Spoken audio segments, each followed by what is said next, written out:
The security footage showed me leaving the motel. It was one of those older motel type places. We've all seen them. The ones where the windows are painted shut, the walls are covered in questionable stains, and the AC unit sounds like a Boeing 747 taking off.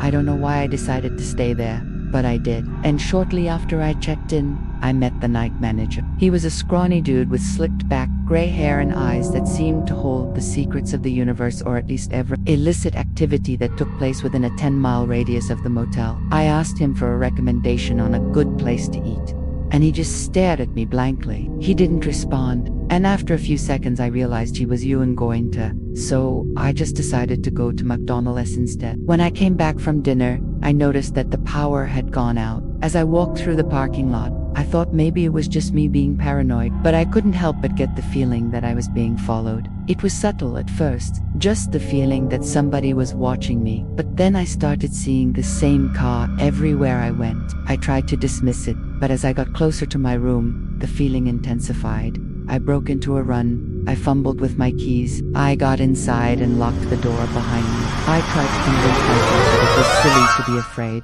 It was just my imagination. But the image of the car and the feeling of being watched wouldn't leave my mind. I decided to call the police, but as I picked up the phone, the lights flickered back on and everything seemed normal. I called back the police and told them I'd called by mistake. I stayed up watching TV until 2 a.m. when I finally went to sleep. But my nightmares were filled with images of shadowy figures lurking outside my window. In the middle of the night, I was awoken by a loud bang. I sat up in bed and listened intently. I thought it was just some drunk guests returning to their room. But then I heard it again. Another bang, followed by footsteps. They sounded like they were coming right from the other side of the wall. As I strained to listen, the footsteps grew louder and more distinct.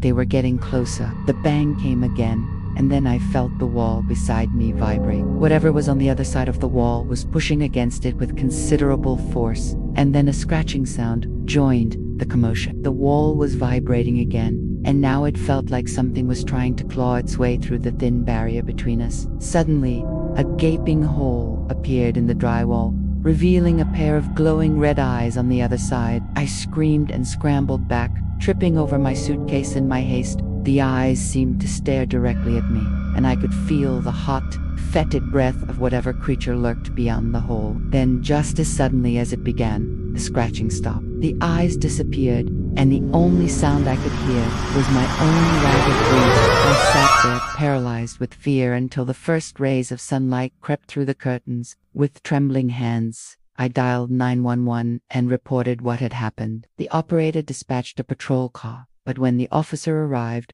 the wall was intact and there was no sign of forced entry anywhere in the room. To this day, I can't decide whether it was a terrifying, close encounter with an interdimensional creature or a hallucination brought on by extreme stress and lack of sleep. The scratching sound still keeps me up at night. Was I really so desperate for a nap that I would book a room in a dilapidated roadside motel?